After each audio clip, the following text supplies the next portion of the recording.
अमीश देवगन के साथ।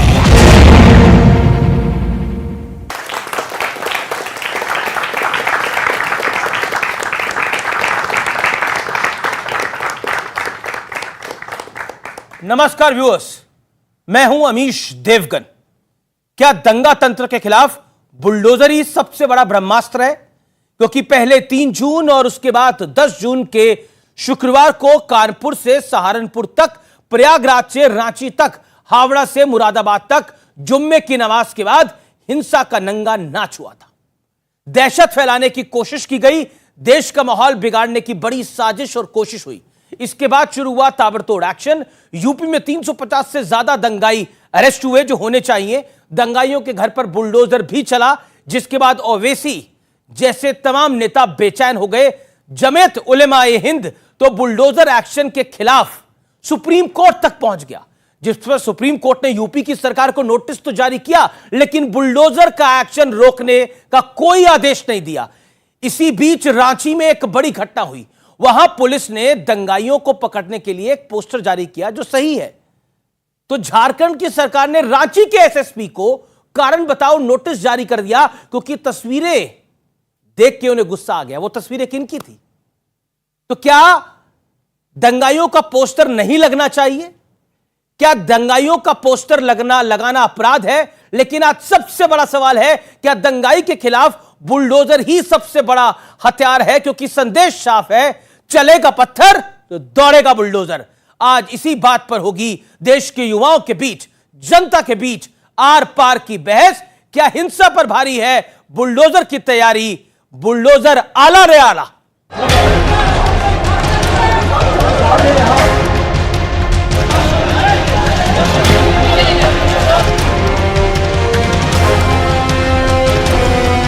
पहले कानपुर,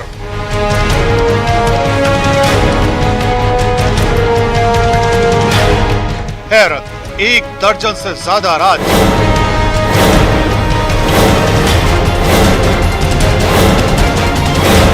लगातार 2 शुक्रवार को हिंसा और हंगामे के बाद तमाम राज्य और शहर अलर्ट पर हैं। गोरखपुर से कानपुर तक और प्रयागराज से रांची तक सुरक्षा चाक चौबंद है। इस बीच दंगेबाजों की संपत्ति पर चल रहे बुलडोजर पर फिलहाल कोई ब्रेक नहीं लगेगा। सुप्रीम कोर्ट ने जमीयत उलेमाए हिंद की याचिका पर यूपी सरकार को नोटिस तो जारी किया, लेकिन बुलडोजर एक्शन को रोकने का आदेश नहीं दिया। हालांकि प्रयागराज हिंसा के मास्टरमाइंड जावेद पंप के घर बुलडोजर चला तो वैसी बेचैन हो गए। जो घर तोड़ा गया आफरीन फातिमा का, वो तो उसकी मां के नाम पे था। आपने झूठी नोटिस दी, आपने झूठा कहा कि पहले नोटिस दी। आपको कोई इख्तियार ही नहीं है घर तोड़ने का। उधर 10 जून को रांची में हुई भारी हिंसा को लेकर बड़ी घटना हुई। यहाँ पहले तो सीसीटीवी वीडियो के आधार पर उपद्रवियों के पोस्टर लगाए गए, फिर आनन फानन में पोस्टर हटा भी लिए गए और अब झारखंड सरकार ने दंगाइयों के पोस्टर लगाने पर रांची के एसएसपी सुरेंद्र कुमार झा को कारण बताओ नोटिस जारी कर दिया है। लेकिन आज सबसे बड़ा सवाल है कि क्या बुलडोजर ही दंगा तंत्र के खिलाफ ब्रह्मास्त्र है? आज इसी मुद्दे पर जनता के बीच होगी सबसे बड़ी बहस। तो क्या वाकई बुलडोजर वाली तैयारी इस समय बड़ी आवश्यक और बड़ी जरूरी है? आज इसी पर हम चर्चा करेंगे। मेरे साथ देश के युवा हैं, देश के आवाम हैं। आपका जोरदार अभिनंदन है, जोरदार तालियों के साथ स्वागत करिए। और मेरे साथ एक बड़ा पैनल है। इस पर बात करने के लिए आज मेरे साथ 6 मेहमान हैं। इस पर चर्चा करने के लिए असाउद्दीन ओवैसी क्या कह रहे हैं, तमाम नेता क्या कह रहे हैं, हमने सबको सुना। अश्विनी उपाध्याय मेरे साथ जुड़ रहे हैं, एडवोकेट सुप्रीम कोर्ट के, उनका अभिनंदन है। राजनीतिक विश्लेषक मेरे साथ है शिवम त्यागी, उनका अभिनंदन है। सुबुही खान मेरे साथ हैं, एडवोकेट हैं, संयोजक हैं राष्ट्र जागरण अभियान की, उनका अभिनंदन है। गुलाम सरवर है मेरे साथ, मुस्लिम स्कॉलर जाने माने। मरहुद्दीन रंगरेज साहब हैं, जाने माने मुस्लिम स्कॉलर, उनका अभिनंदन है। और सैयद जावाद है जो कि मुस्लिम स्कॉलर हैं, उनका भी अभिनंदन है। तो जोरदार तालियों के साथ तमाम मेहमानों का अभिनंदन करिए, स्वागत करिए, इस्तकबाल करिए। लेकिन मैं आपसे जानना चाहता हूं,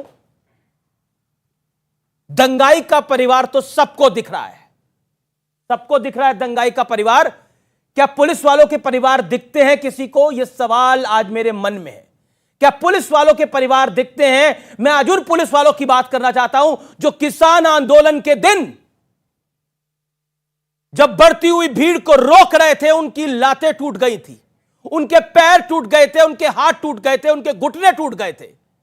वो आज भी अपनी जंग लड़ रहे हैं, लेकिन चिंता सबको दूसरी तरफ की क्यों रहती है? अगर दंगाई पत्थर चला रहा है तो चिंता दंगाई की है, उसके परिवार की है जो उस पत्थर को खा रहा है। जिसके हाथ में बंदूक है वो बंदूक भी नहीं चला रहा है, उसकी चिंता क्यों नहीं होती? इस देश को सोचना पड़ेगा, इस देश को सोचना पड़ेगा। एसीपी हिमांशु दास घायल हो जाता है, कोई कुछ नहीं कहता। मैं गुवाहाटी की बात कर रहा हूं। अभी हाल के अंदर कानपुर के अंदर एक पुलिस वाला आपने तस्वीर देखी होगी, अपना सर पकड़ के चल रहा, उसका सर फट जाता है, उसकी तरफ कोई ध्यान नहीं देता। और तो और रांची में दंगाइयों के पोस्टर लगाए जाते हैं तो उस एसपी को कारण बताओ नोटिस जारी हो जाता है। इस देश के अंदर चिंता एक तरफा है। मैं इस चर्चा की शुरुआत करता हूं गुलाम सरवर साहब आपसे, और आपको देता हूं 1 मिनट का वक्त। अगर दंगाई के परिवार की चिंता हो रही है तो चिंता तो उस पुलिस वाले की भी होनी चाहिए जो तस्वीर के पीछे खड़ा हुआ है, उस पत्थर वाले को रोक रहा है। दरअसल पूरे भारत में दंगा हुआ ही नहीं था। भारत के उच्चतम न्यायालय के 15-20 रिटायर्ड जजों से इसकी इंक्वायरी होनी चाहिए। यह सुनियोजित दंगा था और इसमें पुलिस सरकार के इशारे पर काम कर रही थी और इसके सैकड़ों तथ्य हैं। इस शो में यदि समय दिया जाएगा तो वो सारे तथ्य प्रस्तुत किए जाएंगे। दंगा उसको कहते हैं जो 2 समुदाय, 2 जाति या किसी 2 समूह के बीच हो। केवल एक मुसलमान आक्रोश प्रकट करने निकलता है, सरकार से केवल एक मांग करता है कि जिस तरह से आपने अन्य लोगों को गिरफ्तार किया उसी तरह से आप नुपुर शर्मा को भी गिरफ्तार कर लें। बेशक मुझे पता है कि वो जो धाराएं हैं वो अवेलेबल हैं, लेकिन आपको कॉरम तो पूरा करना चाहिए था।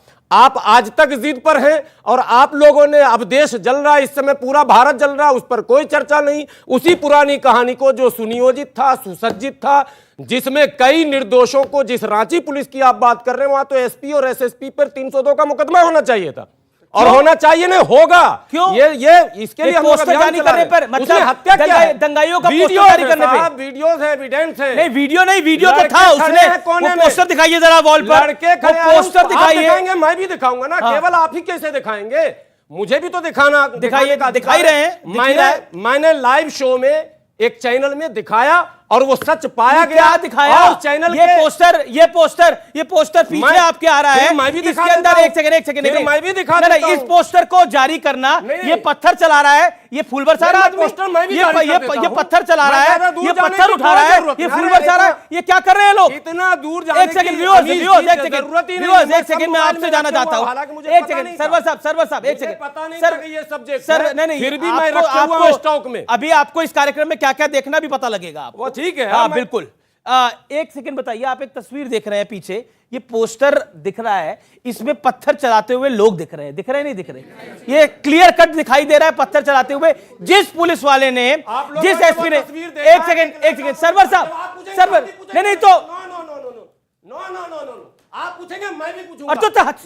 मेरा प्रोग्राम है, बोलूंगा, मैं बैठूंगा, मुझे शौक नहीं है टीवी पर आने का। आपकी मर्जी है। नो बिल्कुल आपकी मर्जी है। या तो मुझे भी पूछने देंगे और दिखाने देंगे, एक सच को उजागर करने देंगे, एक सच मैं उजागर करूंगा। आप सच को उजागर करिए। अरे आप इतने नाराज हो गए एक सच देखने पर। नो भैया उजागर कर लो, जनता बैठी तो है। आपको मौका दूंगा 1 मिनट का। लड़के को भगा के गोली चलाते। सरवर साहब एक सेकंड। अरे एक सेकंड सरवर साहब एक सेकंड। गुलाम सरवर साहब, अरे गुलाम सरवर साहब एक सेकंड। ठीक है देखिए शुरू बात है, नाराजगी हो रही है। मैं कुछ बोलने वाला हूँ, शायद इसलिए भाग रहे हो। नहीं वो सुन नहीं पाएंगे। पूरे मुस्लिम संगठन में ये बात चल रही है कि टीवी पर जो ये अच्छा ठीक है। ये बंद होना चाहिए। देखिए, अरे ये- हाथ से ऐसे भी मुड़ भी उनके पास जवाब सरवर नहीं जी, है। तर्क- उनको आप भाग क्यों रहे हैं? उनके पास जवाब नहीं है। भाग क्यों रहे हैं आप? सुनने की क्षमता नहीं है। देखिए, पहली बात मैं आपको बताऊं, आप भाग क्यों रहे हैं? देखिए मेरे सामने युवा है, मेरे सामने युवा है। एक तस्वीर क्या दिखाई, भाग गए?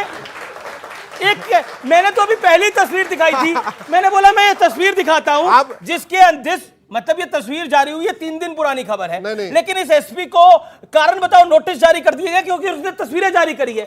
अगर इसके अंदर तस्वीरें जारी करना अगर गुनाह है तो फिर कमाल की बात हो गई नहीं, है। अमित जी, गलती आपकी है। जी। आपने बोला कि भी और तस्वीरें दिखाएंगे, आपने पहली वाली इतनी खतरनाक दिखाई, भगवान जाने और आगे क्या क्या दिखाते, इसलिए भाग गए हो। ये गलती आपकी है। अब मैं आता हूं विषय पे। देखिए, भारत में केवल मस्जिद में ही सजदा नहीं होता। जितने लोग फ्राइडे को नमाज पढ़ते हैं, उससे ज्यादा लोग फ्राइडे के दिन दुर्गा जी का, लक्ष्मी जी का, सरस्वती जी की पूजा करते हैं। उससे ज्यादा शनिवार के दिन भगवान हनुमान जी के और शनिदेव की पूजा करते हैं। उससे ज्यादा रविवार के दिन गणेश जी की पूजा करते हैं। उससे ज्यादा सोमवार को शंकर जी की पूजा करते हैं। उससे ज्यादा मंगलवार को हनुमान जी की पूजा करते हैं। उससे ज्यादा बुधवार को फिर गणेश जी की पूजा करते हैं। उससे ज्यादा बृहस्पतिवार को विष्णु भगवान की पूजा करते हैं। आज तक कभी किसी मंदिर में, गणेश मंदिर, शिव मंदिर, विष्णु मंदिर, राम मंदिर, कृष्ण मंदिर में पुलिस लगाने की जरूरत पड़ी? कभी मंदिर के बाहर कोई पत्थरबाजी किया? हम यही उनसे पूछने वाले थे, इसलिए भाग गए हो। उनको पता था हम क्या पूछने वाले हैं। तो सोचना यह पड़ेगा, ये शुक्रवार को पत्थरबाजी क्यों हो रही है, सोमवार, मंगलवार, बुधवार, बृहस्पतिवार और बाकी दिन क्यों नहीं हो रही है। और दूसरी बात ये कि सबसे बड़ी बात है, अगर सरवर साहब आ गए, एक सेकंड आ गए। सरवर साहब आइए। देखिए, चर्चा, ताली बजाइए इनके लिए, दोबारा वापस आ रहे हैं। चर्चा जरूरी है, हो, महत्वपूर्ण है कि चर्चा हो, लेकिन चर्चा से भागना तो जरूरी नहीं है। नहीं, सकारात्मक चर्चा। सकारात्मक ही है। सकारात्मक अब ये सकारात्मक ही है। जिन्होंने पत्थर चलाए इनको जेल में करना चाहिए, सकारात्मक है। बिल्कुल, हाँ, बिल्कुल। जिन्होंने पत्थर अब चलाए। दूसरी बात ये आती है, सठे साठम समाचरित, ये दुनिया के कहीं और का वाक्य नहीं, ये भारत का ही वाक्य है और विदुर जी ने बोला हुआ है, आचार्य चाणक्य ने बोला हुआ है। तो जो सरकार है भारत में, उनकी ड्यूटी है सठे साठम समाचरित। जो आदमी एक पत्थर उठाए उसके दोनों हाथ तोड़ दीजिए, जिंदगी में दोबारा कभी पत्थर उठाने लायक नहीं, मत उसको छोड़िए मत। यह है तरीका शासन का। हाँ, जो आदमी आराम से रह रहा है उसको इतनी सुरक्षा दीजिए कि उसके मन में कोई खौफ ना हो। ऐसा नहीं होना चाहिए कि पत्थरबाजों के खौफ में लोग उस सड़क से गुजरना छोड़ दें, शुक्रवार दिन घर से निकलना छोड़ दें। लेकिन देखिए, मुझे लगता है कि प्रॉब्लम कहां पर है उसको समझना बहुत जरूरी है। मैं आपके पास आता हूं। सरवर साहब, आप बोले हैं पहले, क्या आपको लगता है, क्योंकि महत्वपूर्ण है कि हिंसा पर भारी है बुलडोजर वाली तैयारी, ये पोस्टर जारी होते हैं, तकलीफ इसलिए होती है क्योंकि इससे कई लोगों का वोट बैंक प्रभावित हो जाता है, इसलिए दिक्कत होती है। देखिए, ये जो आप बता रहे थे कि तो ये पहले भी जब सीएए का प्रोटेस्ट चला था यूपी में, तो तब भी लोग ऐसे ही पोस्टर लगाए गए थे। मैं तो झारखंड की बात करता हूं। मैं आपको बता रहा हूं पूरा। तो सुप्रीम कोर्ट ने पोस्टर पे भी और जो इनसे हरजाना की बात थी उस पे भी स्टे दिया था। ये एक बात मैं आपको ये बता देना चाहता हूं। दूसरा, मैं बुलडोजर की कार्रवाई बता देता हूं। बुलडोजर की जो कार्रवाई हो रही है वो बीजेपी शासित राज्यों में क्यों हो रही है, अब मैं आपको बता देता हूं पूरी तो बात। ये इनकी प्रशंसा है? मैं आपकी ये बता इनकी देता हूं। प्रशंसा है या बिल्कुल, ये टारगेट कर खास तौर से मुसलमानों को दबाने का, कुचलने का काम कर रहे हैं, तो कि संविधान को कमजोर करने का काम कर रहे हैं, जो बड़ा कि आरोप है ये असंवैधानिक है। ये बिल्कुल, ये देखिए, इतने सारे जजेस जो हमारे हैं, जो पूर्व जजेस हैं, उन्होंने सुप्रीम कोर्ट के चीफ जस्टिस साहब को चिट्ठी लिखी, खत लिखा, कहा कि ये इस कार्रवाई को रोकिए क्योंकि यह संवैधानिक है। क्या वो कोर्ट ने रोका नहीं ना? देख, उन्होंने मगर नोटिस जारी किया ना, पर रोका नहीं ना। मैं बताता हूं, मैंने खबर बताई ये किस आड़ में तोड़ रहे हैं मकान में, वो बताना चाहता हूं। अमीर जी, आप बिल्कुल फैक्ट की बात बता रहे हैं मैं आपको। दंगा होता है तभी आपको जो है ये अवैध निर्माण दिखाई देते हैं। उसके बाद वो मकान 20 साल से बना हुआ था, उसका हाउस टैक्स जमा हो रहा था, उसका बिजली का बिल जमा हो रहा था, उसका पानी का बिल जमा हो रहा था। आप कैसे मकान को तोड़ देंगे? कार्रवाई उन पे करिए जिन्होंने वो मकान बनने दिया। बड़ा अच्छा अधिकारियों पे कार्रवाई होनी चाहिए। बहुत अच्छा पॉइंट है आपने बोला। पानी का बिल जमा हो रहा था, बिजली का बिल जमा हो रहा था, और शायद पत्थर भी जमा हो रहे थे उसी घर में। पत्थर भी जमा, वीडियो है आपके पास? पत्थर भी जमा हो रहे होंगे उस घर में। नहीं, आप पत्थर भी जमा हो रहे होंगे उस घर में। लगा सकते वहां पर किसी तरीके के नहीं, हम तो आरोप भी नहीं लगा सकते। नहीं, हम तो आरोप भी नहीं लगा सकते, लेकिन दूसरे से पत्थर चला सकते हैं। साबित नहीं हुआ कि वो दोषी। बिल्कुल साबित तो ये हो गया भाई। वो शिवम त्यागी की बारी है। शिवम त्यागी बोलेंगे। पहले तो मैं आपसे ये कहना चाहता हूं कि आपने पूरी रात बैठकर जो ये तस्वीरें बनाई हैं, ये सारी फर्जी हैं। मतलब आप इतनी अच्छी आर्टिस्ट्री भी कर लेते हैं, मुझे नहीं पता। ये कह रहे हैं कि आपके पास कोई प्रूफ है क्या, और क्या प्रूफ दे भैया आपको? कैमरे की खींची हुई फोटो, 21वीं सदी में कैमरा सबसे बड़ा प्रूफ है। नहीं, और ये गुलाम सरवर साहब एक्चुअली जो है आज सुबह वॉक पूरी करके नहीं आए थे, इसलिए यहां पर जो है रनिंग करना शुरू कर दिए।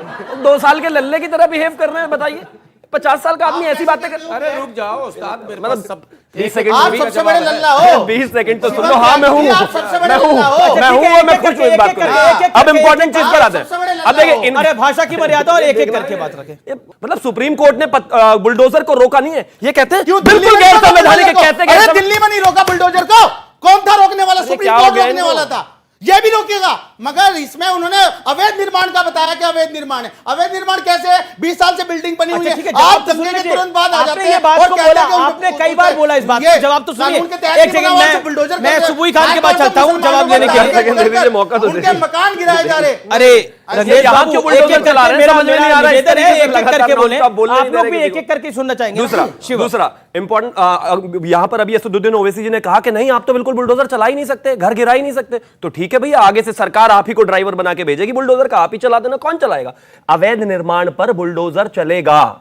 अगर आप इस देश में कह रहे हैं, देखिए उनका पॉइंट है कि बहाना अवैध निर्माण का है, असल में आप दंगाई पर कार्रवाई कर रहे हो। तो करेंगे ही, उसमें बहाना क्या? खुल के कर रहे हैं भाई, बहाना बहाना कुछ नहीं है। अगर आप देश को तोड़ोगे, नुकसान करोगे, प्रॉपर्टीज डैमेज करोगे, चीजें करोगे, तो आपको यह जवाब मिलेगा। आप इस देश में रहकर, देश के संसाधनों का फायदा उठाकर, सब कुछ करने के बाद, दोहन करने के बाद आप कहते हैं कि मैं पत्थरबाजी करूंगा, मैं पुलिस को मारूंगा। आप पुलिस को नहीं मार सकते। जवाब नहीं लिया आपने। नहीं, एक सेकंड, अब आप नहीं तय करेंगे ना सही क्या है और गलत क्या है। मैं सोशल एक्टिविस्ट हूँ, स्कॉलर नहीं। मैं आपको जो है इस बात की बात बताऊं कि कहीं पर भी तशद्दुद होगा, दंगा फसाद होगा, उसकी मजम्मत करनी चाहिए, किसी भी समुदाय से हो, कहीं पर भी हो। लेकिन अब इसका दूसरा पहलू, अगर जो शिवम भाई कह रहे हैं दंगाई है, उनके ऊपर सरकार बुलडोजर चला रही है, वो सही जस्टिफाइड कर रहे हैं। और अभी आपने भी इस चीज को जस्टिफाइड कहा। सरकारों का काम नहीं होता है सजा देने का, काम होता है अदालतों का। अगर सरकार ही अदालत बन जाएगी तो इस देश में कानून व्यवस्था चलाने की जिम्मेदारी फिर किसकी होगी और कौन तय करेगा? अच्छी बात है। आप रुक जाइए अश्वनी सर, मुझे 10 सेकंड तो बोलने दीजिए। उनका वक्त है बोलने का। ठीक है, अब सरकार ये डिसाइड करती है कि जज भी मैं ही हूं, अदालत में मैं ही हूं और मैं ही इंसाफ करूंगा लोगों के साथ। तो फिर वकील क्यों हैं सुप्रीम कोर्ट के? क्यों हैं जजेस? क्यों जो रिटायर्ड जज हैं वो चिट्ठी लिख रहे हैं? और क्या कह रहा है सुप्रीम कोर्ट भी कि संविधान के अकॉर्डिंग कार्रवाई होना चाहिए। रही बात बुलडोजर की, बुलडोजर के बारे में ये कहते हैं नहीं, वो दंगाइयों पे कार्रवाई थोड़ी ना है, वो तो अवैध निर्माण के खिलाफ हम कार्रवाई कर रहे हैं। और यहां आकर के किस चीज को जस्टिफाइड कर रहे हैं कि नहीं, जिन्होंने दंगा करा उसके खिलाफ बुलडोजर बनाने, यानी जनता को भ्रमित कर रहे हैं, जनता को बेवकूफ बना रहे हैं। अदालतों के अंदर सैयद जवाद, आपने बोला कि देखिए संविधान से चलना चाहिए ये देश और कोर्ट का फैसला, कोर्ट को फैसला करना चाहिए, सरकारों को फैसला नहीं करना चाहिए। ये बात आपकी बात लाजमी है। एक बात मुझे बताइए, आप किसकी तरफ हैं? जिन्होंने दंगा किया या फिर जिन पर कार्रवाई हुई, किसकी तरफ है? मैं संविधान की तरफ हूं। तो संविधान क्या कहता है? देश की तरफ हूं। संविधान क्या कहता है? और मैं किसी भी दंगाई का समर्थन नहीं करता। पसंद नहीं आई तो पत्थर चला दीजिए, ये किसी की बात पसंद नहीं आई तो ट्रेन जला दीजिए। 10 बातें कहूंगा, ये जरूरी नहीं कि 10 की 10 बातों से आप मेरी सहमत होइए। बिल्कुल, ये कहीं जरूरत नहीं है। मैं क्या आपको नुकसान पहुंचा सकता हूं? नहीं, क्या आप मुझे नुकसान पहुंचा सकते हैं? नहीं, गलत कहिए। समस्या इस देश में है कि गलत को जैसे, और जब आप इंसाफ का तराजू देख करके करते हैं तो देश में सुख और शांति नहीं हो सकती। इंसाफ का तराजू होना चाहिए सुख और शांति के लिए। नहीं, हो गया अब आपका, अब हुआ, वक्त हुआ हो गया। उनके खिलाफ कार्रवाई होती है, दानिश कुरैशी कोई बात करते हैं उनके खिलाफ कार्रवाई होती है, लेकिन नुपुर शर्मा के खिलाफ कार्रवाई नहीं होती। आपका ऑडियो नहीं जा रहा, अब आपको ऑडियो नहीं जा रहा। मैं बार बार बोल रहा हूं, मेरे कार्यक्रम में ओवरलैपिंग मत करिए, मैं ऑडियो डाउन कर देता हूं। मैं 6 के 6 मेहमानों को एक बार दोबारा बोल रहा हूं और बड़ा कैटेगोरिकली बोल रहा हूं, प्लीज फॉलो इट। अब आप अपनी बात को रखिए। सुबुई खान, 1 मिनट आपके पास है। देखिए अमीश, सबसे पहले तो हम लोगों को ये नैरेटिव तोड़ देने की जरूरत है जो विधर्मी लोग, भारत विरोधी लोग बनाने की कोशिश कर रहे हैं। ये बिल्कुल भी सच नहीं है कि पत्थरबाजी करने के कारण सजा के तौर पे बुलडोजर चल रहे हैं। ये हमें तोड़ना पड़ेगा नैरेटिव। ये लोग जबरदस्ती बना रहे हैं। क्या बुलडोजर पहले नहीं चलती थी? क्या बुलडोजरें पहले नहीं चलती थी अवैध अतिक्रमण को तोड़ने के लिए? क्या सुप्रीम कोर्ट लेने वाली कार्रवाई है? क्या सुप्रीम कोर्ट के अरे फिर बीच में बोल रहे हैं? मैं किसी के बीच में नहीं बोली, या तो तर्क सुनने के लिए तैयार होइए। मैं आपके बीच में नहीं बोली, अपनी बारी में बोलिएगा। कार्यक्रम में बीच में नहीं बोला जाता। अमीश, मेरा सवाल है, क्या देश में अवैध अतिक्रमण पर बुलडोजर पहले नहीं चलती थी? क्या सुप्रीम कोर्ट के खुद के जजमेंट्स नहीं है कि इलीगल जो है कंस्ट्रक्शंस को तोड़ना स्टेट की जिम्मेदारी है, कोर्ट उसमें इंटरवीन नहीं करेगा? क्या भगोड़े अपराधियों की, आतंकवादियों की या गैंगस्टर्स के पोस्टर्स पहले नहीं लगते थे कि ये गुमशुदा अपराधी हैं, इनके बारे में कहीं पता चले तो फोन करके बताइए? अब सेम वही चीजें जो सालों साल से भारत में होती आई हैं, अगर उत्तर प्रदेश में हो रही हैं, तो नैरेटिव क्यों बन रहा है? हमें ये सोचना पड़ेगा। नैरेटिव इसलिए बन रहा है, मैं आपको बताता हूं नैरेटिव क्यों बन रहा है। नैरेटिव इसलिए बन रहा है क्योंकि चुनाव में मुद्दा बना। नैरेटिव ये इसलिए बन रहा है क्योंकि इसको देश भर में फॉलो, उत्तर प्रदेश का मॉडल देश भर में फॉलो हो रहा है। नैरेटिव इसलिए बन रहा है कि सिर्फ बीजेपी रूल्ड स्टेट नहीं, झारखंड तो कांग्रेस रूल्ड स्टेट है, वहां पर भी पुलिस को लगा कि ये सबसे बड़ा तरीका है दंगाइयों से निपटने का, हम पोस्टर को जारी कर देते हैं। नैरेटिव इसलिए बन रहा है। एक कारण और है, कुछ सेकंड्स दे दीजिए। जी। ये नैरेटिव इसलिए भी बन रहा है क्योंकि उत्तर प्रदेश राष्ट्रीय सुरक्षा के लिए बहुत महत्वपूर्ण प्रदेश है। ठीक है, सबसे ज्यादा पॉपुलेशन यूपी की है, बॉर्डर स्टेट है हमारी, और वहां के चीफ मिनिस्टर है जिनको ये लोग डिस्टेबलाइज अपने सवाल पूछने के लिए हाथ खड़ा करिए, सवाल पूछने के लिए। जी सर, दंगाइयों को पत्थर फेंक के मिलता क्या है? दंगाइयों को पत्थर फेंक के मिलता क्या है? बिल्कुल पॉइंट टू पॉइंट, चूंकि साहब वकील साहब यहाँ पर मेरे बराबर में हैं। सबसे पहले करनी सेना, आप लोगों ने सुना होगा, करनी सेना का राजस्थान में बड़ा जबरदस्त उपद्रव हुआ था। वो तस्वीर जिसको नहीं याद होगा, मैं सब रखे हुआ हूँ, ये मैं पहले काम करता हूँ रात रात भर जागकर। उसके बाद जाट आंदोलन हुआ था हरियाणा में आरक्षण को लेकर। दृश्य क्या था वो अगर आप लोग भूल गए होंगे, भुलाया जाता है यहाँ टोपी दिखाकर बहुत कुछ भुला दिया जाता है। जाट आंदोलन हरियाणा में और गुर्जर आंदोलन हुआ था आरक्षण को लेकर। हरियाणा और राजस्थान के बॉर्डर पर रेल के पटरी तक तोड़ के खत्म कर दिए गए थे और महीनों रेल ठप था। मंडल कमीशन के जब लागू किया गया तो उसके खिलाफ जो उग्र आंदोलन हुआ भारत में, आप लोग भूल गए होंगे। अगर वकील साहब बोलेंगे तो मैं अभी दिखाऊंगा मंडल कमीशन के अगेंस्ट जो एजिटेशन हुआ उसकी रूपरेखा कैसी थी, किसने बिरयानी भिजवाया था। वह मुंगेरी लाल कमेटी, मुझे लगता है बहुत कम लोगों को याद होगा, कर्पूरी ठाकुर ने मुंगेरी लाल कमेटी बिहार में, यानी पूरे भारत में सबसे पहले 26% आरक्षण की व्यवस्था जो है पिछड़ों, मैं ला रहा हूं वहीं आपको।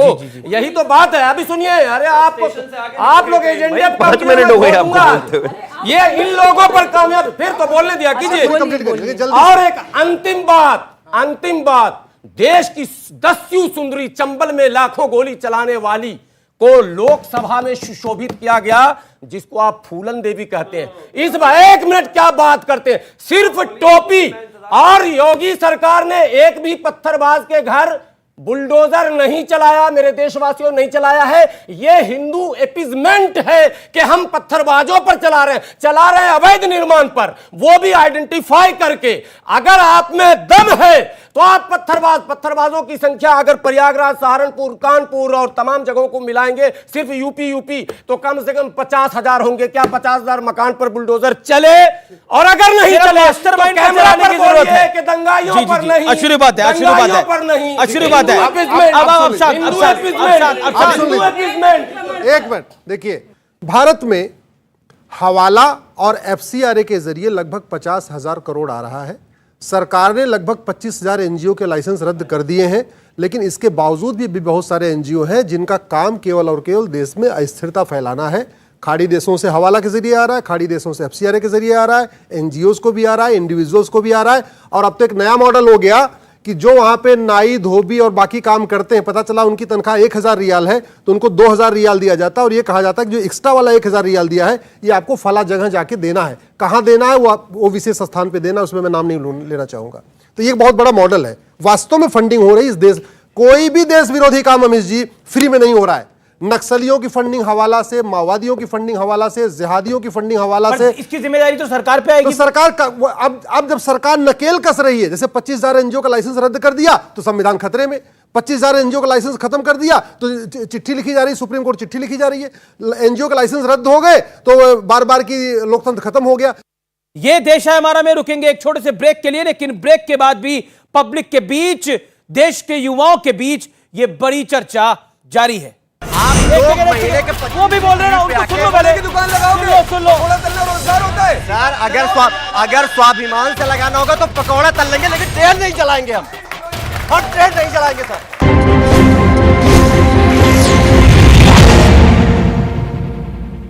सुनो जी, अपना एक प्लॉट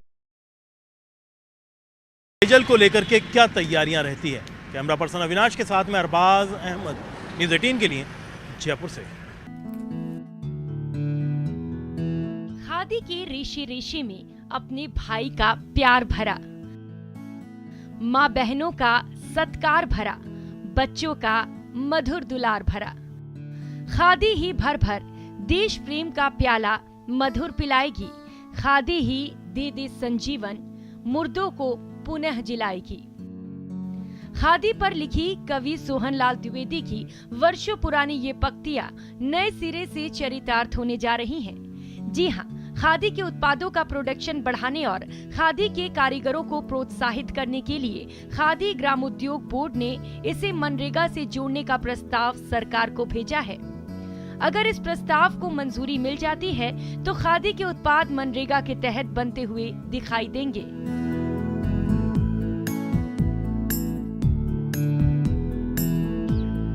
अगर मनरेगा के साथ खादी को जोड़ा जाएगा तो खादी के उत्पादों को बढ़ावा मिलेगा। खादी के कामगारों को मनरेगा के तहत ज्यादा मजदूरी मिलेगी।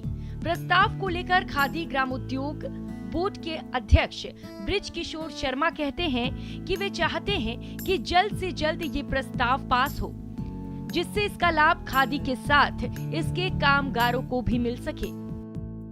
ठीक कहा है, वो भी अपने प्रस्ताव दिया है। आपने बिल्कुल सही बात पूछी है। मैं प्रस्ताव पास कर चुके हैं।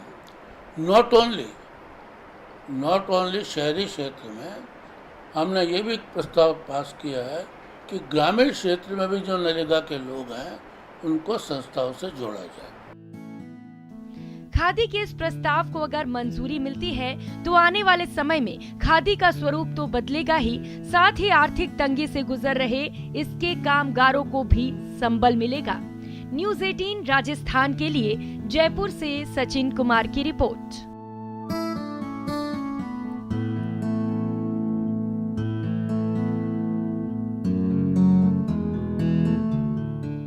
राजस्थान की जलापूर्ति भगवान के भरोसे है। जी हाँ, मानसून आने को है और राजस्थान के जो बांध हैं उनका कंठ सूखने लगा है। अगर इंद्रदेव मेहरबान नहीं हुए तो राजस्थान के इन तमाम बांधों के अंदर पानी का एक बड़ा संकट खड़ा हो जाएगा। राजस्थान में पानी के हालात को लेकर स्थिति लगातार चिंताजनक बनी हुई है। आलम यह है कि प्रदेश का सबसे अहम बांध बीसलपुर लगातार सूखता जा रहा है। जी हां, जयपुर, टोंक और अजमेर की लगभग 1 करोड़ की आबादी को पेयजल की आपूर्ति करने वाले बीसलपुर बांध में अब रोज 2.5 सेंटीमीटर पानी कम हो रहा है। इस बार बांध की सेहत पर पिछले वर्ष कमजोर मॉनसून का असर भी साफ नजर आ रहा है। बीते जून के मुकाबले इस जून में 70 सेंटीमीटर यानी 1.9 टीएमसी पानी कम है। लगातार मॉनिटरिंग की जा रही है, उच्च स्तर पर मॉनिटरिंग की जा रही है। माननीय मुख्यमंत्री जी स्वयं इस बारे में चिंतित रह के कई बार पेयजल समस्या को लेकर रिव्यू मीटिंग कर चुके हैं। हम उम्मीद करते हैं कि जितने जो हमारे पास शिकायतें आ रही हैं उन शिकायतों का हम निस्तारण करें। हालात विकट होते जा रहे हैं। जिम्मेदारों की निगाहें अब इंद्रदेव पर टिकी है। प्रदेश का जलदाय विभाग इस उम्मीद में है कि मॉनसून में अच्छा पानी बरस जाएगा तो सब ठीक हो जाएगा। बीसलपुर में लगातार बढ़ती पानी की मांग की वजह से बांध में महज 0.242 बीसीएम पानी बचा है। बांध की कुल भराव क्षमता का महज 22%। बीसलपुर से जुलाई के अंत तक ही पानी की सप्लाई हो सकती है। ऐसे में जुलाई के अंत तक पानी नहीं आया तो क्या होगा ये कोई नहीं जानता। जल की उपलब्धता बहुत कम। देश का 10% से अधिक भूभाग और 1.7% के आसपास सतही जल। आप अंदाजा कर सकते हैं कि राजस्थान में पेयजल की स्थिति कितनी खतरनाक है। बीसलपुर को लेकर जलदाय विभाग ज्यादा चिंतित है क्योंकि जयपुर समेत कई अहम शहरों की पेयजल व्यवस्था इसी के भरोसे है और विभाग अब भगवान भरोसे है। जलदाय विभाग के मंत्री इस पूरे मामले को लेकर के आश्वस्त हैं कि भगवान इस बार बहुत मेहरबान होंगे और राजस्थान में मानसून से अच्छी बरसात होगी, ताकि राजस्थान में पानी की जो व्यवस्था है वो की जा सके। देखना ये होगा कि राजस्थान के अंदर मानसून की मेहरबानी कितनी रहती है और जलदाय विभाग की पेयजल को लेकर के क्या तैयारियां रहती है। कैमरा पर्सन अविनाश के साथ में अरबाज अहमद, न्यूज़ 18 के लिए जयपुर से। खादी के रेशे रेशे में अपने भाई का प्यार भरा, माँ बहनों का सत्कार भरा, बच्चों का मधुर दुलार भरा। खादी ही भर भर देश प्रेम का प्याला मधुर पिलाएगी। खादी ही दे दे संजीवन, मुर्दों को पुनः जिलाएगी। खादी पर लिखी कवि सोहनलाल द्विवेदी की वर्षों पुरानी ये पंक्तियां नए सिरे से चरितार्थ होने जा रही हैं। जी हाँ, खादी के उत्पादों का प्रोडक्शन बढ़ाने और खादी के कारीगरों को प्रोत्साहित करने के लिए खादी ग्रामोद्योग बोर्ड ने इसे मनरेगा से जोड़ने का प्रस्ताव सरकार को भेजा है।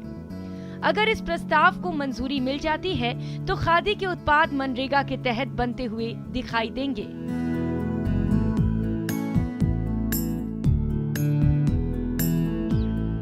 अगर मनरेगा के साथ खादी को जोड़ा जाएगा तो खादी के उत्पादों को बढ़ावा मिलेगा। खादी के कामगारों को मनरेगा के तहत ज्यादा मजदूरी मिलेगी। प्रस्ताव को लेकर खादी ग्रामोद्योग बोर्ड के अध्यक्ष ब्रिज किशोर शर्मा कहते हैं कि वे चाहते हैं कि जल्द से जल्द ये प्रस्ताव पास हो, जिससे इसका लाभ खादी के साथ इसके कामगारों को भी मिल सके। ठीक कहा है, वो भी अपने प्रस्ताव दिया है। आपने बिल्कुल सही बात पूछी है, मैं प्रस्ताव पास कर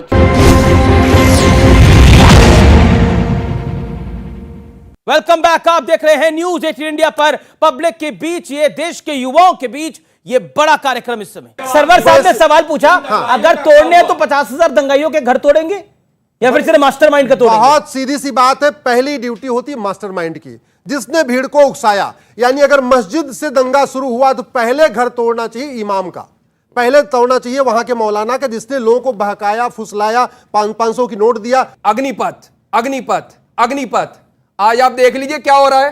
कौन बिरयानी बांट रहा है उनको साहब? कहां से बिरयानी आ रही है उनके लिए? देश आज जो है आपने आग के अंदर झोंक दिया। भारतीय जनता पार्टी की गलत नीतियों की वजह से आप देखिए देश आग के अंदर झोंक दिया। लोगों की समझ में नहीं आ रहा, स्टूडेंट की नहीं समझ में आ रहा, देश जलवा रहे साहब आप लोग। क्या पॉलिटिकल दुकान चलाने के लिए आप पत्थरबाजी को सपोर्ट करते हैं? ये पत्थरबाजी की बात जो चल रही थी, जब MHA की गाइडलाइन आई थी हमारी जुमे को लेकर कि भाई गाइडलाइन दी गई कि जुमे के दिन कोई भी उपद्रव हो सकता है, तो तब सरकार कहां, तब सरकार क्यों सो रही थी? मगर सरकार जब जागती जब है, जब दंगा हो जाता है, पत्थरबाजी हो जाती है, तब जाके सरकार जागती है। और फिर खास तौर से सिर्फ कैमरे का फोकस, सब चीज सिर्फ मुसलमानों की तरफ दिखाया जाता है कि सबसे बड़े दंगाई ये हैं। और फिर खास तौर से अब ये बताइए, पत्थर चलाने वाले पे इस देश में NSA लग सकती है। आपकी तरफ से बोला जा रहा है ना, शांत हो जाइए, बोलिए। आप बताइए किस कानून में लिखा है कि पत्थर चलाने वाले पे NSA का कानून लगेगा? अच्छा, बताइए। एक आपने बड़ा अच्छा पॉइंट बोला कि खास तौर पर कैमरा वहां पहुंच जाता है, कैमरे में तस्वीर आ जाती है। एक सेकंड, मैं कुछ तस्वीरें आपको दिखाता हूं। आपको लगता है स्पेशल कैमरे से वो फोटोएं खींची गई है? मैं कुछ तस्वीरें आपको दिखाता हूं। तस्वीरें प्ले करिए जरा बैकग्राउंड के अंदर। और ये स्पेशल कैमरे से तस्वीर खींची हुई है, ये लग रही है स्पेशल कैमरे से तस्वीरें खींची हुई हैं, ये ऑर्गेनाइज लग रही है। एक सेकंड, आप तमाम लोगों को मैं चाहूंगा थोड़ा साइड पे हो जाइए, आप लोग थोड़ा साइड पे हो जाइए। आज आप तय करेंगे, ये तय नहीं करेंगे, मैं तय नहीं करूंगा, आप लोग तय करेंगे। क्या आपको लगता है ये आर्टिफिशियल हो रहा है सब कुछ? ये जबरदस्ती की तस्वीर खींची हुई है? क्या पुलिस यहां पर आपको पत्थर चलाती हुई दिख रही है? आप हां या ना में जवाब दीजिए। क्या पुलिस पत्थर चलाती हुई दिख रही है आपको? हां या ना? नहीं। आपको लगता है ये ऑर्गेनाइज्ड कैमरे हैं यहां पर जो लगे हुए हैं, इतने शेकी कैमरा है यहां पर पर्टिकुलरली सिर्फ इनकी तस्वीरें खींचने के लिए? मैं आपको बताता हूं, मैं अपने कैमरामैन को बुलाता हूं। एक सेकंड, इधर आइए, इधर आइए आप, इधर आइए आप, कमल जी इधर आइए, एक सेकंड आइए। आप तो कैमरा के एक्सपर्ट है इतने बड़े, एक मुझे जानकारी बताइए, ये आपको लगता है कैमरा सेटअप के साथ हो रहा है ये काम? नहीं है, कैमरा सेटअप लग रहा है आपको कहीं पर? नहीं लग रहा कि रैंडमली एक रिपोर्टर के पास रैंडमली एक कैमरामैन के सामने इस तरह की दृश्य आए और वो रैंडमली पीछे से खींच रहा है, मोबाइल की तस्वीरों से खींच रहा है? नहीं कैमरा नहीं लगा। एक सेकंड, बिल्कुल बिल्कुल दिखाई दे रहा, दोनों तरफ से पत्थर चल एक रहे हैं। सेकंड, अब आप ही के पास आ रहा हूं, आप इतना उत्तेजित ना हो, बिल्कुल आ रहा हूं। क्यों आपको लग रहा है नहीं क्या एक सेकंड, ये ऑर्गेनाइज्ड कैमरा सेटअप है जहां पे 5-6 कैमरा का सेटअप लगा हुआ है, जहां पर आपकी तस्वीर एकदम चाक चौबंद दिख रही है, माशाल्लाह बहुत खूबसूरत दिख रहे हैं आप, लेकिन वहां पर ये पत्थर चलाते हुए लोग खूबसूरत नहीं दिख रहे। आप उसमें धर्म जाति देखेंगे? मैं तो नहीं देख रहा धर्म, नहीं धर्म तो आपने देखा, आपने देखा मुसलमानों के खिलाफ, आपने बोला आपने बोला, मैं तो बोला ही नहीं, हिंदू है कौन मुसलमान, आपने बोला पकड़ में आ गई, मैं बता रहा हूँ ये पकड़ में आ गए, मगर कार्रवाई के नाम पर मुसलमानों को फंसाया जाता है, उनपे एनएसए के कानून लगाया जाता है, उनके घर तोड़े जाते हैं, टारगेट कर तोड़े ये तो गोल पोस्ट बदल गया। आपने बोला जान के फंसाया जा रहा है इन लोगों को, अभी आपने बोला देखिए दोनों तरफ से दंगा हो रहा था, आपने पल में तोला, पल में माशा। तो बिल्कुल जो सच है वो बता रहे हैं। ठीक है अश्विनी, देखिए बड़ी सीधी सी बात है, पहले भी ये पत्थरबाजी करते थे। अब ये पत्थर चलाते हुए लड़का दिख रहा है, ये देखिए, ये भागा, पत्थर चला के भाग गया, ठेले पे पत्थर लाद कर लेकर आ रहे हैं, ठेले लेकर बहुत सीधी सी बात, बहुत सीधी सी बात है। ये काम में पहले भी फ्राइडे को करते थे, लेकिन पहले इतने कैमरे नहीं थे, लोगों के पास मोबाइल नहीं था, वो पुराना बेसिक फोन होता था। अभी आज की डेट में को मौका दीजिए, आप बोले 2.5 मिनट, प्लीज सुन लीजिए, ऐसे प्लीज, आप रिपीट कर रहे हैं, आप उसको, आप सभ्यता का परिचय नहीं दे रहे, अब आप सभ्यता का परिचय नहीं दे रहे, अब आप पिछले जुमे को किया, अब आपको, अरे सुन तो लीजिए, एक मिनट सुन लीजिए। हाँ, अभी आज की डेट में अमित जी केवल कैमरामैन ही फोटो नहीं खींचता, केवल मीडिया के लोग फोटो नहीं खींचते, चलते फिरते हर व्यक्ति, यहाँ जितने आपके ऑडियंस है, किसके पास, अरे ये हीरो बनने के लिए खुद ही फोटो खींचते हैं ये लोग यहाँ। और दूसरी बात, पत्थर चलाते हुए कहते हैं फोटो खींचो, मैं लगाऊंगा फेसबुक पे डिस्प्ले, और जैसे ही फेसबुक पे डिस्प्ले पिक्चर लगती है, पुलिस पकड़ लेती है, बोलते हैं हाय हमने तो चलाया नहीं, ये फोटो किसी और की है। नहीं, ये इसलिए भी लगाते हैं फेसबुक के, क्योंकि जैसे जितनी बढ़िया फोटो होगी उसी हिसाब से इनकी फंडिंग आती है। मैं फिर से कह रहा हूं, बाप बड़ा ना भैया, सबसे बड़ा रुपया, देश जाए भाड़ में, पैसा मिलता रहे, जितनी बढ़िया पत्थरबाजी करेंगे उतना इनको पैसा मिलेगा। 40 सेकंड।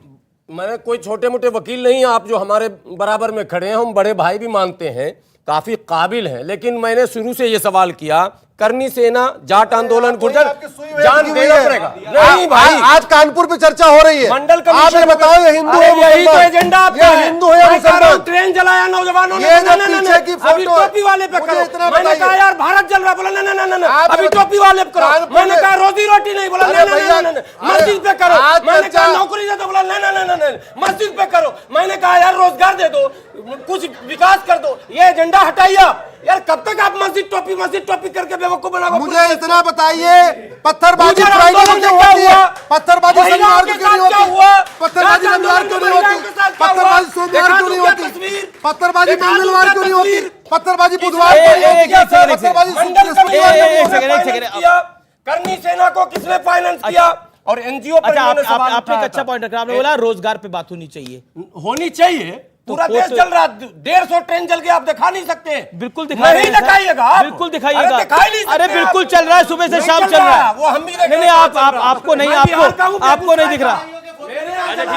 ठीक है, अगर आपको इतना ही रोजगार की चर्चा है और करनी है, तो जिस दिन अमीर जी बुलाएंगे रोजगार पर, उस दिन रोजगार पर आना। आपने तो आप हिंदू मुस्लिम पे, अब आगे आता हूँ, इन्होंने क्या बोला, इनका देश ही जला दो, इनका आपका नहीं है क्या? ये कह रहे हैं आपका देश नहीं है, रोजगार की चिंता, इनका देश जला दो, जो देश को अपना मानता हो वो जलाएगा क्या? जो देश को अपना मानता हो जलाएगा। मैं जनता से बोलता हूँ, आप अपने घर में आग लगाओगे क्या? आप अपने घर में आग लगाओगे क्या? ये क्या बोला आपने?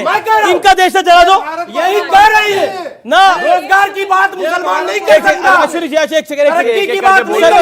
एक सेकंड, मैं आपको मौका दूंगा। जो देखिए इनके नेता कौन है? अरे फिर चिल्लाइए मत, रुकिए। देखिए बहुत ही संजीदा और महत्वपूर्ण विषय है, राष्ट्रीय सुरक्षा के लिए महत्वपूर्ण है, तो सीरियसनेस को समझिए।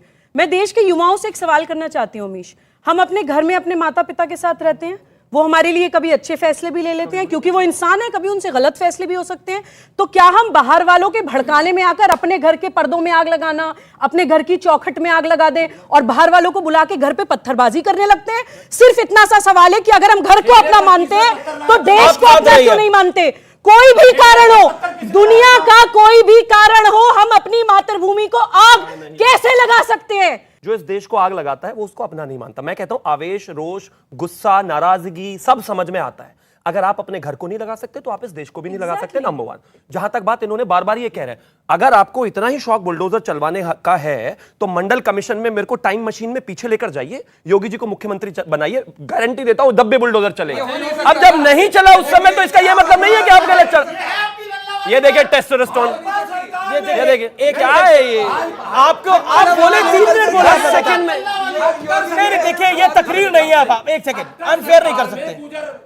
अरे भैया पत्थरबाजी की बिरयानी आप पर भी आई थी, तो अब चल रहा है सर। मैं बड़ा 370 नहीं हटी थी, अब हट रही है, हट गई। सर देखिए किसी के सर इनको प्लीज रोक दीजिए, दिस इज अनफेयर। ये क्या कर रहे हैं, ये क्या डेकोरम है? देखिए एक एक करके। इंपॉर्टेंट बात यह है कि 2014 से इस देश में प्रधानमंत्री नरेंद्र मोदी जी आए हैं, गृह मंत्री अमित शाह जी आए हैं और प्रदेश में योगी जी हैं। सारे डिसीजंस होंगे, आपको पत्थर फेंकने हैं, आपको आग लगानी है, आपको हंगामा करना है। यहाँ 370 भी हटाया, यहाँ राम मंदिर भी बना, यहाँ ज्ञानवापी पर ऑर्डर सर्वे भी ऑर्डर हुआ, यहाँ पर लोगों के युवाओं की बेरोजगारों की बात भी होती है, उनके लिए रोजगार के लिए काम भी होता है, सब काम होंगे। यहाँ सड़कें भी बनेंगी, यहाँ एकता भी होगी, हर चीज पर बात होगी। लेकिन अगर आप चाहो कि आपके हिसाब से होगी तो वो बिल्कुल नहीं होगी। ठीक है, देश के हिसाब से एक प्रोसेस फॉलो करता है देश। सवाल कोई है तो बताइए। एक सेकंड, पीछे कई सारे सवाल आ रहे हैं, अब तो बोलिए क्या सवाल है। मेरा सवाल सर सैयद सर और अंग्रेज साहब से है। जी। आप लोग सर आप कहते हैं कि योगी सरकार जुडिशरी हो गई है, वो तुरंत सजा दे रहा है।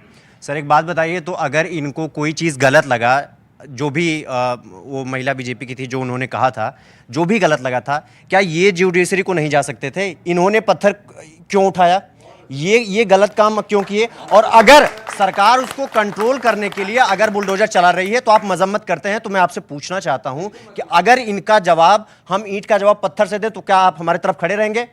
अगर सरकार हमारे ऊपर बुलडोजर चलाएगी तो आप हमारे साथ खड़े रहेंगे? नहीं बताइए, खड़े रहेंगे? नहीं खड़े रहेंगे तो आप इनके साथ क्यों खड़े होते हैं? नहीं खड़े होंगे तो आप इनके साथ क्यों खड़े होते हैं? हमेशा हर मामले पे आप आ जाते हैं इनकी मजम्मत करने के लिए। आपको छोटी सी बात नहीं समझ में आती है? कार्रवाई होगी अगर आप पत्थरबाजी करेंगे, लेकिन अगर आपके साथ जुल्म एक करके अगर आपके साथ सुनिए, अगर पत्थर आपने चलाया और उसकी सजा आपके वालिद को दी जाएगी और आपके वालिद का घर गिराया जाएगा, आपकी मां का घर गिराया जाएगा, आपकी बहन को प्रताड़ित करा जाएगा, तो हम उसकी मजम्मत करेंगे। अरे उसी का घर गिराया है, मां का घर नहीं गिराया। आप जान गए, ये हमारे देश का संविधान है।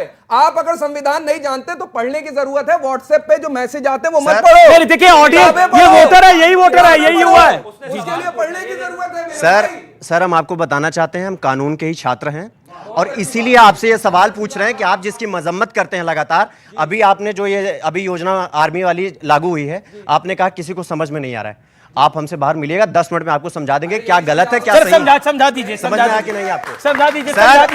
हम ये नहीं कह रहे हैं, हम ये कतई नहीं कह रहे हैं कि सारी जो ये चीजें आई हैं सब सही है, कुछ गलत है तो हम अपनी गलती ट्रेन सड़क यातायात को बाधित करके अपनी बात को नहीं रख सकते हैं। और जब सरकार उस पर एक्शन लेगी तो हमारे कैरियर का वाट लग जाएगा सर। जो अभी 21 साल में 22-20 लाख की बैंक बैलेंसिंग की बात हो रही है सर, हम 21 साल के थे, अभी हमारी एज 25 साल है, हम 21 साल के थे ना सर, तो हम कोचिंग और ट्यूशन पढ़ा के 200-400 का काम करते थे ताकि हमारा शिक्षा जो है बकायदा वो चल सके। लेकिन आप लोग हमेशा इनके पक्ष में आके खड़े हो जाएंगे, आपको वो टोपी दिखाई देने लगती है सर।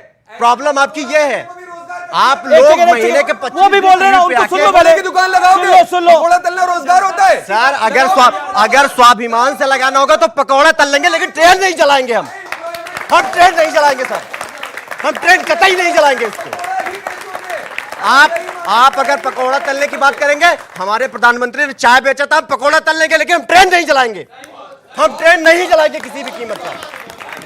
हम ट्रेन नहीं चलाएंगे, पत्थर नहीं चलाएंगे, ये कहना है। अगर कुछ गलत लगेगा तो वो उसका आंदोलन कर लेंगे, लेकिन पत्थर नहीं चलाएंगे, ट्रेन नहीं चलाएंगे। और ट्रेन चलाने को जो लोग सेलिब्रेट कर रहे हैं वो बात सुन ले। इस देश के अंदर ये देश संविधान से चलता है और ये देश जलाने से नहीं चलता, ये बात सही है। और अगर किसी को तकलीफ है, और लोग बहुत सवाल पूछ रहे हैं, आज की ये चर्चा बड़ी जरूरी है क्योंकि इस देश में सवाल पूछा जा रहा है कि 21 साल बाद वो बच्चा क्या करेगा, वो जब निकल जाएगा, वो 17.5 साल के बाद, 3 साल के बाद, 4 साल के बाद क्या करेगा। एक बात बताइए, 42 साल की उम्र में एक जवान रिटायर हो जाता है, वो उसके बाद क्या करता है? क्या 21 साल का लड़का जो रिटायर नहीं होगा, जो वहां से सर्टिफिकेट लेके निकलेगा, क्या उसके पास फुल टाइम सर्विस की अपॉर्चुनिटी नहीं है? जवाब है हां है। क्या उसके पास एक प्रिविलेज नहीं है? वो इसके अलावा पैरामिलिट्री फोर्सेस, इसके अलावा रीजनल पुलिस, स्टेट पुलिस के अंदर वो जा सकता है नहीं जा सकता, वहां उसको प्रिविलेज मिलेगी। क्या ये सही है कि नहीं है? लेकिन कुछ नकाबपोश लोग अगर पत्थर चला रहे हैं, कुछ नकाबपोश लोग अगर ट्रेन जला रहे हैं, तो उसको सेलिब्रेट किया जा रहा है। देखिए देश के अंदर आग लग रही है। देखिए सरकार की पॉलिसी गलत है। सरकार की पॉलिसी गलत और सही दोनों हो सकती है, लेकिन मेरी ट्रेन, मेरे टैक्स के पैसों से बनी हुई ट्रेन को चलाने का हक किसी को ना था, ना है, ना रहेगा। मेरे टैक्स के पैसे की, इनके टैक्स के पैसे की, इनके मां बाप के टैक्स के पैसे की, इनके मां बाप के टैक्स के पैसे की। और मैं कहना चाहता हूं देश के युवाओं को, इस देश का, ये 25 साल का लड़का है, ये कह रहा है कि मैं 21 साल की उम्र के अंदर ट्यूशन पढ़ा के 2-3 हजार 4 हजार रुपए कमाता था। यही कह रहे हैं ना आप? 2-3-4 हजार रुपए में कमाता था, लेकिन इस 21 साल के लड़के को मिलेंगे 12 लाख रुपए। 12 लाख रुपए से क्या अपॉर्चुनिटी नहीं मिलती? और जो व्यक्ति एक बार वर्दी डाल लेगा, क्या वो आतंकी बन जाएगा? जो लोग ये सवाल भी पूछ रहे हैं, उन लोगों की धारणा और सोच कितनी घिनौनी और गंदी है, ये आप सोच सकते हैं। अमित जी जरा मैं उसी बात को थोड़ा बढ़ा देता हूं। पहली बात तो ये जो अग्निवीर कार्यक्रम है, ये जो बाकायदा पहले से सेना की भर्ती हो रही है, उसका कोई सब्स्टिट्यूट नहीं है। एनडीए वैसे ही होगा, सीडीएस वैसे होगा, सेना की भर्ती एज इट इज होती रहेगी।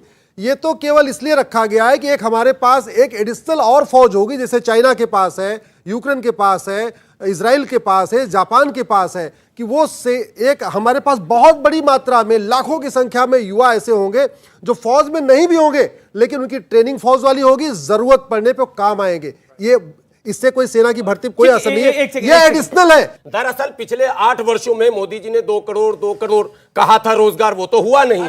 भाई एक मिनट, भाजपा के कार्यकर्ता जो बेरोजगार है, मैं लिख लीजिए कॉपी कलम से, ये उनके लिए स्पेशल स्कीम निकाला गया है, उन्हीं की बहाली होगी, ताकि वो संतुष्ट हो जाएंगे, 12-12 लाख रुपया लेकर फिर लौटेंगे। और अरे पहले हम ये ना ले निकाल कर, अरे सब जानते हैं साहब, ये देखिए किस तरह, मतलब कितनी गलत बात आप कह रहे हैं विदाउट एनी प्रूफ। बहुत गलत बात बोले सरवर साहब आप, कि ये जो बहाली है भाजपा के कार्यकर्ताओं के लिए, वो 12-12 लाख रुपए। आप प्रूफ दीजिए, आपके पास इस बात का प्रूफ है, प्रूफ दीजिए इस बात का। हाँ प्रूफ दीजिए प्रूफ। हवा की बात करते हैं आप लोग। मतलब देखिए, अब इनकी बुद्धि का स्तर देखिए। अगर आप 5 किलोमीटर की दौड़ लगा रहे हैं और भाजपा का कार्यकर्ता 3 किलोमीटर करेगा और आप 5, तो वो 3 वाले को भर्ती कर लेंगे। अरे कैसा तर्क है? मतलब कुछ तो सोचा करिए। और दूसरी बात, ये 4 साल, अरे बीच में बैकग्राउंड म्यूजिक नहीं चाहिए, मेरी आवाज अच्छी है, बोलने दीजिए मुझे। दूसरी बात, ये सारी दुनिया में है। इजराइल इसी मॉडल को अपनाता है। 4 साल के लिए एक बच्चा जब कहीं फौज में जाएगा, इंतजाम सोच कर चलिए, अगर हमारा किसी से युद्ध होता है, लड़ाई होती है, हमारे पास एक बेंच स्ट्रेंथ तैयार होती है। आप यहां पर सब 22, 24, 25 साल के हैं, कोई किसी की जेब में 14-12 लाख रुपए हैं क्या? 10 लाख हैं, 5 हैं। अगर एक ऑप्शन मिल रहा है, इनको क्या दर्द है? रेगुलर भर्ती से इसका कोई लेना देना नहीं। लेकिन इन जैसे लोग जो जहर बोते हैं ना, देखिए जैसे अब ये अग्निवीर प्रोग्राम में जहर बो रहे हैं, ऐसे इन्होंने सीए में बोया था, ऐसे ही 370 में बोया था। और क्या कहते हैं? 371। ये देखिए बैकग्राउंड म्यूजिक लगातार चालू है, एजेंडा लगातार चालू है। देश में जो नए कानून लाए जा रहे हैं, पहले सीए का कानून आया तो देश के कई जमात के लोगों को वो समझ नहीं आया। फिर कृषि कई जमात नहीं, एक ही जमात, ठीक है, एक ही जमात को नहीं समझ आया, ठीक है। फिर कृषि कानून आया तो किसानों को समझ नहीं आया, ठीक है जी। अभी अग्निपथ आया, ये बुद्धिमान लोगों को समझ नहीं आ रहा। फिर नोटबंदी आई, ये जो बुद्धि हमारे जो हाँ देखिए, मैं माइक किसी का नहीं है। अग्निपथ में बच्चों को समझ में नहीं आ रहा। आपको आ रहा समझ में? नहीं, हमें भी नहीं आ रहा। तो आज जो बच्चे सड़कों पर है, देखिए जो भी कोई आप कानून बनाए सरकार, वो भरोसा लेकर पार्टियों से चर्चा मशवरा कर जिसे मशवरा कहते हैं, सब पार्टियों विपक्षी दलों को बिठा, सरकार भारतीय जनता पार्टी की है, मशवरा कांग्रेस से करेगी। देखिए वो सारे विपक्षी दल को अपने साथ पॉलिसी में नहीं होता। तो ये पॉलिसी, जब इनकी सारी पॉलिसी का विरोध देश में हो रहा है, तो ये ऐसी पॉलिसी लाते क्यों है जिससे देश का माहौल खराब हो रहा है, पूरे देश में आग लग रही है? ये क्यों? ठीक है, आपने अपनी बात, वो कह रहे, वो एक सेकेंड, सुबुई खान वो कह रहे हैं कि अगर पॉलिसियों का विरोध हो रहा है तो पॉलिसी लाते क्यों है, अगर सब पॉलिसियों का विरोध ही हो रहा है? जी अमीश, एक तो मैं पूरी जिम्मेदारी के साथ कहना चाहती हूँ कि देश के खिलाफ एक सुनियोजित साजिश चल रही है। ये कोई इत्तफाक नहीं है कि अभी पंजाब में खालिस्तान के नारे लग रहे हैं, उत्तर प्रदेश जो एक बॉर्डर स्टेट है वहाँ पर दंगा कराने की कोशिश करी जा रही है, पश्चिम बंगाल जहाँ वो भी बॉर्डर स्टेट है वहाँ को भी डिस्टर्ब करने की कोशिश की जा रही है। तो देखिए, ये तो हमें समझना पड़ेगा कि हम विधर्मियों के कहने पर आकर अपने देश को आग ना लगाएं और अपने देश के सेनापति के खिलाफ आंख बंद करके ना खड़े हो जाएं। दूसरी बात मैं कहना चाहती हूँ कि ये जरूर सत्ता को इस चीज को कंसिडर करना चाहिए कि कोई भी पॉलिसीज जो एक बड़े वर्ग को प्रभावित करती हैं उसमें एक संवाद जरूर होना चाहिए, क्योंकि कई बार कंफ्यूज हो जाते हैं लोग और उस कंफ्यूजन को इस्तेमाल कर लेते हैं विधर्मी और देश में अनरेस्ट क्रिएट कर देते हैं। तो एक संवाद जरूर होना चाहिए, ये मेरी एक सलाह है सरकार की। क्या जी बात की आपका समर्थन करता हूं कि देखिए क्या है, सरकार जो है डिस्कशन से भाग रही है। किसान विरोधी बिल लेकर के आते हैं, बगैर संसद के अंदर चर्चा नहीं होती, हंगामा होता है, फिर वापस लेना पड़ता है इनको। इसी तरीके से कोई भी बिल लेकर के आता है तो सरकार जो है चर्चा से भागती है। विपक्ष को अपना विरोधी समझना ठीक है, आप समझिए, आपकी आइडियोलॉजिकल डिफरेंस होते की, लेकिन विपक्ष को आप देशद्रोही साबित करते हैं।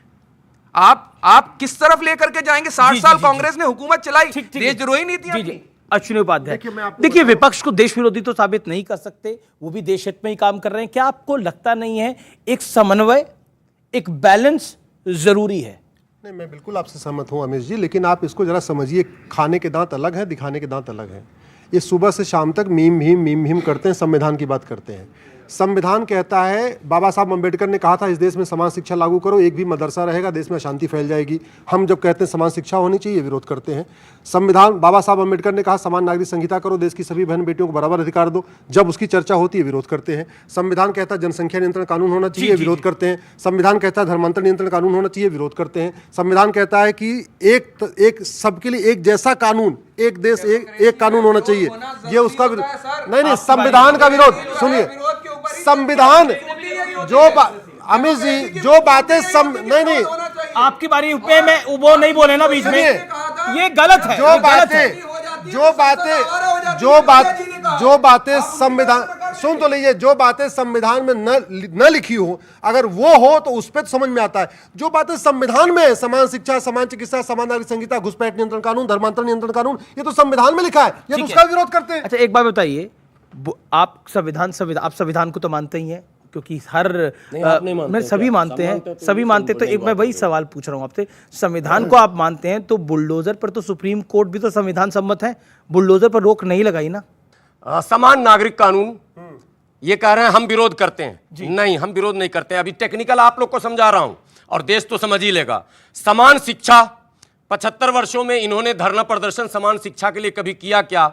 एक बात। समान और क्या आपने कहा? समान नागरिक संहिता विरोध करवाने के लिए 4-5 किराए पर ये हायर करते हैं, और मैं इनको और भारतीय जनता पार्टी इनके किराएदारों पर आप क्यों रो रहे हैं? इन्हीं के किराएदार वो हैं। अच्छा, मुसलमानों किराएदार बीजेपी वालों के हैं वो। 10 सेकंड सुबुई खान को दे देते तो बेहतर समझा देती। बहन पता नहीं क्या क्या बोले जा रहे हैं आप। ये न्यू एजुकेशन पॉलिसी कौन लेके आया? यही सरकार नहीं लेके आई है कि इनको पता क्या? और दूसरी बात, किराएदार आप पॉलिसी सर ये पीछे क्यों बोलते रहते हैं? गुलाम सरवर, आपने बोला मुझे 20 सेकंड, आपको 50 सेकंड दे दिए, फिर आप शांति हो रहे हैं। दूसरी बात, राहुल गांधी, अखिलेश यादव जी को ये देश पॉलिसी मेकिंग में अगर चाहता तो उनको सरकार में बिठाता। उनको विपक्ष में इसीलिए बिठाया गया है ताकि इस देश की पॉलिसी मेकिंग में इस देश के प्रधानमंत्री, गृहमंत्री जी का हिस्सा हो। सरकार बनी है, वो जीत कर आई है, कहीं ऐसे ही नहीं आके रूलर बना दिया उन्होंने। तो सरकार उन्होंने अगर बनाई है तो वो इस देश के लिए पॉलिसी बनाएंगे। आप जैसे चार उनको हाईजैक करने की अगर कोशिश करेंगे तो नहीं होगी। दूसरी बात लास्ट ये है, मैं कहना चाहता हूं, इस देश में सुप्रीम कोर्ट को ये नहीं मानते। मैं कहता हूं 370 में इन्होंने नहीं माना, राम मंदिर में नहीं माना, ज्ञान वापी में नहीं माना, कोई एक ऐसा। बहुत बहुत शुक्रिया आपका हमारे साथ जुड़ने के लिए। आखिरी पॉइंट, मैडम आप क्या कहना चाहती है, बोलिए। मेरा सवाल है, एक तरफ ये कहते हैं कि अपनी बात को रखिए, सवाल नहीं है, बात को रखिए। एक तरफ ये कहते हैं कि हम देश बचा रहे हैं और दूसरी तरफ ये स्टेटमेंट दे रहे हैं कि आप अपना देश जला दीजिए, तो एक तरफ रहिए ना, एक तरफ रहिए। बहुत सही बात। इसी शब्द के साथ मैं इस कार्यक्रम को विराम देता हूं। अगर मेरा देश है, मेरा घर है, तो मैं उस घर को, उस देश को नहीं जलाऊंगा। अगर मेरा घर है, मेरा देश है, तो मेरे को अगर विरोध होगा तो मैं विरोध प्रदर्शन करूंगा, लेकिन जलाऊंगा नहीं। ये बात बिल्कुल स्पष्ट है और ये मैं नहीं बोल रहा, इस देश का हर एक युवा बोल रहा है। फिलहाल इस चर्चा में इतना ही। आप देखते रहिए न्यूज़ 18। नमस्कार।